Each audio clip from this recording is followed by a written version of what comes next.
Do you know that you might be afraid that you would manifest your desires? I know it sounds paradoxical. These are your desires. How are you going to be afraid of them? The question that I think I got the answer to. You're afraid. So am I. But we shouldn't be afraid. You want love, but you're afraid because you're financially not stable and you fear that you can't provide for your girl as a man. You want the money, but you're afraid that your friends might use you for that money. They might ask for that money. You want that career or that job, but you're afraid that you won't be comfortable anymore in your bed every single day in the morning. And you think that it's going to be difficult. So subconsciously, you're pushing these away. Ever thought about that? I've just had an epiphany when I thought about it. And I found out that I was actually afraid of my own desires. Afraid of them being manifested in front of my own eyes. When the right girl comes in and you are afraid. Why? Because you feel like you are not where you want to be in life. Who told you that you need to be where you want to be in life in order to have a relationship? No one told you that. You are just telling that to yourself to keep this desire from manifesting.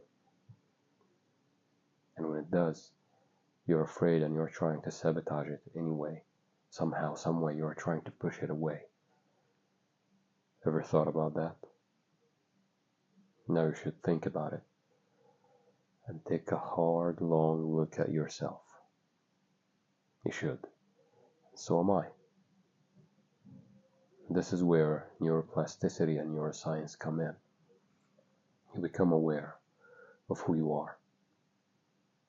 So you no longer choose who you are right now. And you start choosing who you prefer to be also right now. You can do all the work, but the work is not what it's doing.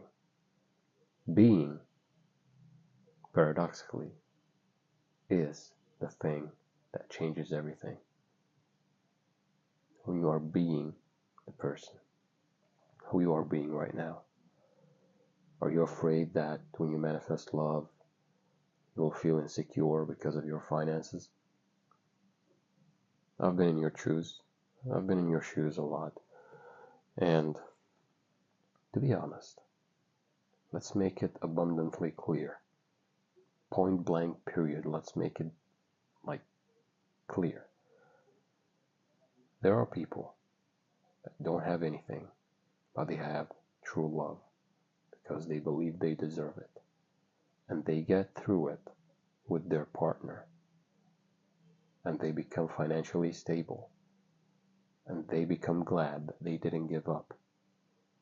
That they didn't let their stories that they kept telling themselves and about their partner sabotage their relationship. This is why I'm so into neuroscience right now, and it made me realize, oh, this is a blind spot. I was not noticing. Oh my God, what is it?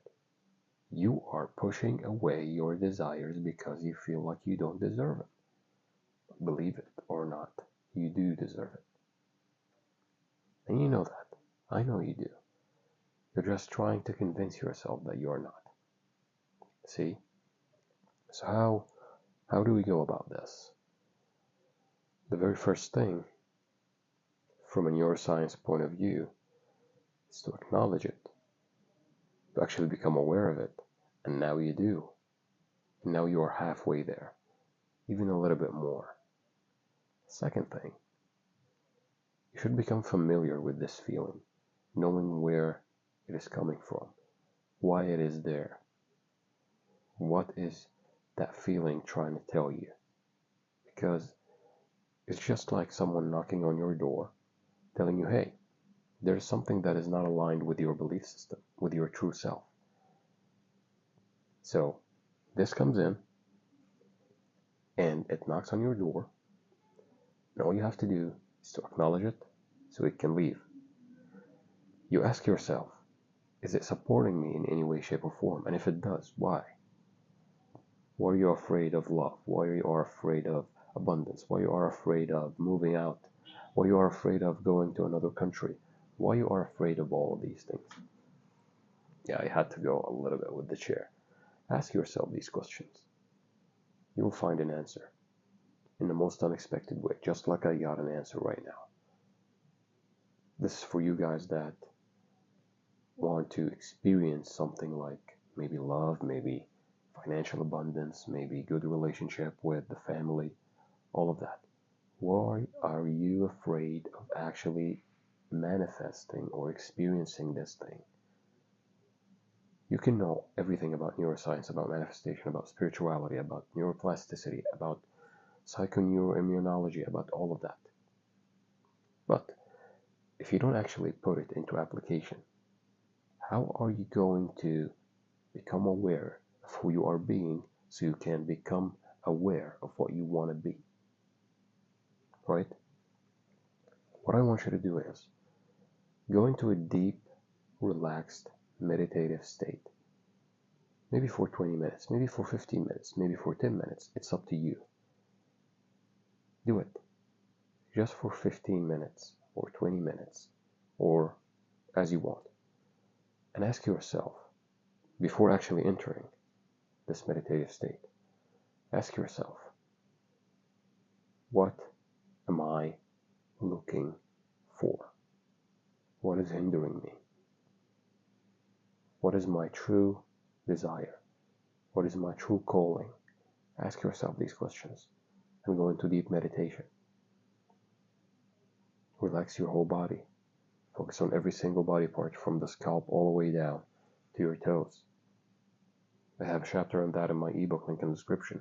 I also have the meditation. You can check it out. I will put it in the end of this video. Try it. I want you to do that. Maybe you'll get the answer from the very first time. Maybe you'll get the answer in your sleep. Maybe you'll get the answer from a message from somebody else. Once you get that message, analyze that belief. And once you analyze it over and over again, you see that it's not serving you, there will be no point of holding on to it. No point whatsoever. There is no point of holding on to something that is sabotaging you. Peace.